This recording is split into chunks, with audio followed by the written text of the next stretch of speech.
Hey, folks. Cole here. I think I'm funny. Welcome to week 5. This is pretty exciting. We're almost toward the end of this thing. The light is at the end of the tunnel, and it's felt so fast to me. I don't know if that's the case for you, but it felt really quick, uh, and y'all have made it really, really easy on my part. I've loved everything you've done, and it's just been such an inspiring little micro semester for me. I hope you feel similarly. This stuff it's difficult and it's hard, but isn't it so sort of like eye opening and enlightening? I think especially to do it together as you have. Um, yeah, it's been a really cool ride for me so far, and I hope it's been similar for you. So today we're gonna talk about I'll try to be brief. Um, I always say that and then I'm not, but I'll try to be brief.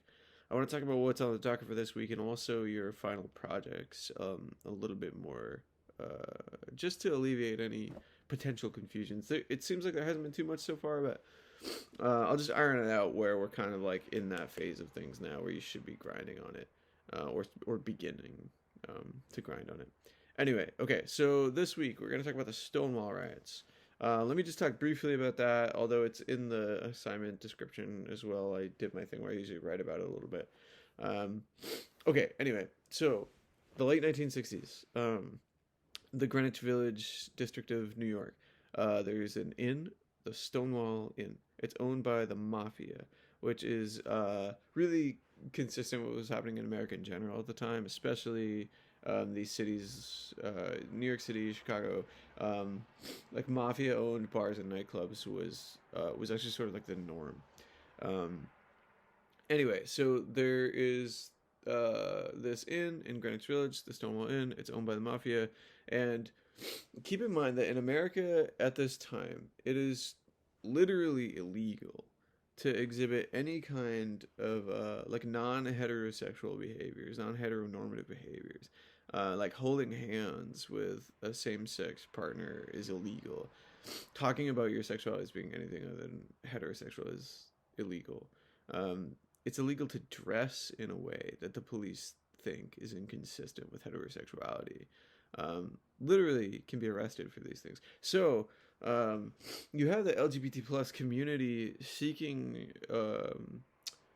hubs, seeking refuge in sort of non-traditional places, and so we have things we think of as almost like stereotypical now in our minds, like the bathhouse culture of San Francisco, and you also have the nightclub and the gay bar scene of New York in the 60s.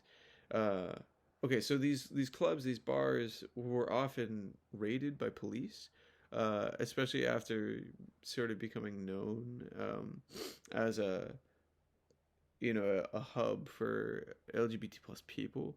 As soon as wind hits, they raid it. Except the Stonewall Inn, because it's owned by this mafia family who pays off the police not to raid it. Um, for a lot of reasons that aren't like that progressive, but a byproduct of it is that it progressively becomes this sort of hub for LGBT plus people until it becomes rated. They do eventually rate it, despite having been paid off or whatever. And as soon as it gets raided by the police, it sparks what we know as the Stonewall riots. Hundreds of people almost immediately descending upon the inn itself in Greenwich Village is filled over the week, almost a week. It's 5 or 6 days. I can't remember. Almost a week. Thousands of people congregating, descending on this area of New York, to make their voices heard and protest, sometimes violently, but mostly peacefully, against the police. And what's born out of this becomes like the Gay Liberation Front and GLAAD and these organizations that we still have today, that still operate today, that are important organizations today. And it's sort of this, like, it became this spark for um, all of the progressive movement that's happened for that community since. It's a touchstone of finally these people being able to make their voices heard, and a trend happening because of that. You know, this is the civil rights era in general. We studied the March on Washington last week. Um, similar time frame here. So lots of progressivism happening because of a handful of brave people who chose to push back. Anyway, so you'll read more about it, but that's what we're tackling this week. You'll read, as we normally do, sort of like a historical objective piece on it, a retrospective piece on it, and then I'm also going to have you read a couple of Frank O'Hara poems for this week. Frank O'Hara is a poet that I suppose I think he died in '66, so he would have died just before the Stonewall riots, but was an important activist, sort of like a la Allen Ginsberg or something like that. An important activist through his art and his sexuality. Um, yeah. So anyway, you'll take a look at a couple of pretty overt Frank O'Hara poems, which I think are great. In addition to the more objective stuff. For your media response this week, you'll have. I'm going to give you a choice again, like I did a couple of weeks ago. You may either watch the Laramie Project, which maybe you've heard of, sort of famous at this point. Uh, it's a film. It's kind of like a mockumentary or like mock news interviews about the journalistic coverage of what actually happened to Matthew Shepard in the late '90s, 1998, right? I think Matthew Shepard was murdered in Laramie, Wyoming, like brutally murdered for no reason other than his sexuality. And this is like almost 30 years after the Stonewall riots. And I don't need to tell you that this sort of thing is, of course, still happening, especially in less progressive parts of the United States than the Northeast, but here too. So I thought of that as being sort of a relevant watch because it's got some distance from the riot, the protest that you're going to study.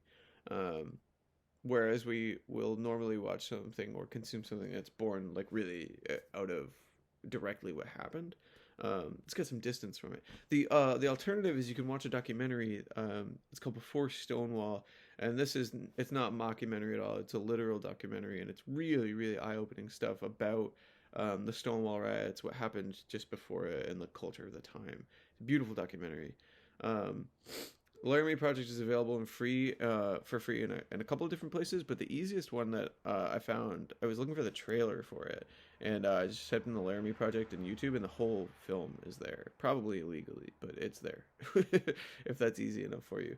And then Before Stonewall is somewhere free too that's slipping my mind, but I wrote it in the assignment. I think it's maybe Prime, Amazon Prime. Anyway, there's a free option for it too if you have free if you have a subscription. Okay, so those are the two media options for this week. Your syllabus says Angels in America, the first episode of it. It just ended up not making any sense to me. Like, Angels in America is wonderful and it's beautiful and it's complicated and it is long. It's really long. And to watch only the first part of it, I think doesn't make a lot of sense. So I'm shifting away from Angels in America and into one of these two options, the Laramie Project or Before Stonewall. Okay, that's this week. Yes. All right. Thinking now. Okay, I guess I just want to talk about the project quickly. So you did your proposals last week.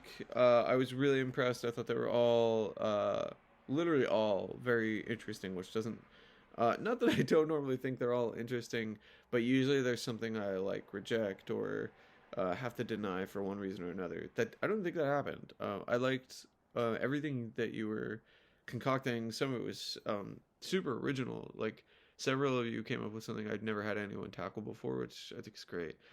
In the end, what you're doing is creating some sort of mini protest through art, through some medium that you believe in, that you can work in, that you think can amplify the thing you have to say. You've got something to say about this thing, make it heard through your work.